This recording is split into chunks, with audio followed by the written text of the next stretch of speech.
Green బటానీస్కి season అయితే వచ్చేసింది కదండి. దీనికి సీజన్ ఏంటా అంటే ఇప్పుడైతే పంట వస్తుందండి. అందుకని జనవరి కొంచెం పండగ బిఫోర్ ఆఫ్టర్ మంచి రీజనబుల్గా అయితే దొరుకుతాయి. లాస్ట్ ఇయర్ అయితే ఇంకా రీజనబుల్గా దొరికినాయి కానీ ఈసారి కొంచెం కాస్ట్లీగానే ఉన్నాయి. Kilo 60 rupees. మనకి ఒక కిలో వలుచుకుంటే 500 గ్రామ్స్ అలా వస్తాయి అనమాట. అవి తీసుకుని మనం శుభ్రంగా వలిచేసుకోవాలండి. మొత్తం కాయలన్నీ వలిచేసుకున్న తర్వాత ఇది ప్రాసెస్ ఉంటుందండి. చాలామంది డైరెక్ట్గా ఇలా వలిచి ఫ్రిడ్జ్లో పెట్టేసుకుంటూ ఉంటారు. అలా చేస్తే ఒక 1 మంత్కి అయితే అలా చేసుకోవచ్చండి. ఎక్కువ రోజులైతే కనుక అవి కొంచెం వేరే ఊలి స్మెల్లా వచ్చేస్తుంది. టేస్ట్ అయితే అనిపించదు. టేస్ట్ కానీ అసలు బాగుండవు. ఒక నెల వరకు అయితే ఓకే కానీ ఎక్కువ రోజులైతే బాగుండవు. ఇలా ఒలిచేసుకున్న తర్వాత శుభ్రంగా వాటర్లో కడిగేసుకోవాలండి. ఒకసారి కడుక్కుంటే సరిపోతుంది. మరి గట్టిగా రబ్ చేసి కడుక్కోకుండా ఒకసారి ఇలా కడుక్కుని అందులో చెత్త గింజలు లాంటివి ఉంటే బయటకు వచ్చేస్తాం. పైకి తేలిపోతే వాటిని తీసేసుకోవచ్చు అనమాట.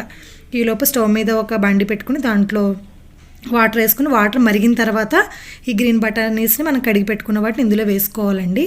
వేసుకుని ఎక్కువ ఉడికించిన అవసరం లేదు. కొంతమంది ఇందులో సాల్ట్ వేస్తారు, షుగర్ వేస్తారు.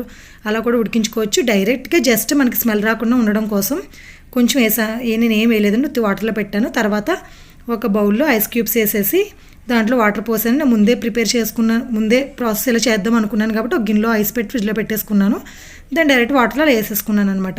ఇదిగోండి జస్ట్ ఇలా ఉడుకుతున్నాయి కదా, ఇంకొంచెం ఉడికేటప్పటికి మనం తీసేయాలి. ఎక్కువ ఉడకకూడదండి. జస్ట్ కలర్ మారుతుందా అన్నట్టు ఇదిగోండి లైట్గా ఉడకడం స్టార్ట్ అయింది. ఇంకా స్టవ్ ఆఫ్ చేసేసి మనం డైరెక్ట్ హాట్గా ఉన్న వాటిని తీసుకుని కూల్ వాటర్ వేసుకునే గిన్నెలో వేసేసుకోవాలి. అప్పుడు ఏమవుతుందంటే ఇంకా ఉడకకుండా ఉంటాయి. మనం ఇలా తీసి మామూలుగా వేస్తే మళ్ళీ లోపల ఇంకా ఉడికిపోతాయి.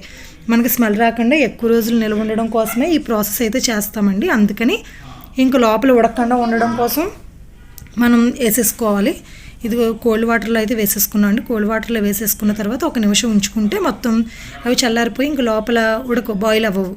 తర్వాత దాన్ని ఒక మంచి కొంచెం నీట్గా ఉన్న క్లాత్ మీద ఇలా పరిచేసుకుని ఒక 1 అవర్ ఆరనిచ్చేసుకోవాలండి. తడి ఆరిపోవాలి. తడి ఆరిపోతే దాంట్లో మనం ఫ్రిడ్జ్లో పెట్టుకున్నప్పుడు ఏంటంటే ఐస్ ఫామ్ అవ్వదు. ఐస్ ఫామ్ అవ్వక మనకు యూజ్ చేసుకోవడానికి ఈజీగా ఉంటుంది. తడిగా పెట్టేసామనుకోండి అయినా బాగానే ఉంటాయి కదా, అంతా ఐస్ అయిపోయి మనం తీసినప్పుడు పేస్ట్లా కట్ట అయిపోతూ ఉంటాయి. ఇదిగోండి 1 అవర్ అలా వదిలేసిన తర్వాత కొంచెం డ్రై అయిపోయిన తర్వాత వీటిని కవర్లో కానీ బాక్స్లో కానీ ఏదైనా దాంట్లో వేసుకొని డీప్ ఫ్రిడ్జ్లో స్టోర్ చేసుకుంటే మళ్ళీ సీజన్ వచ్చే వరకు 1 ఇయర్ వరకు నిల్వ ఉంటాయండి. చాలా టేస్టీగా కూడా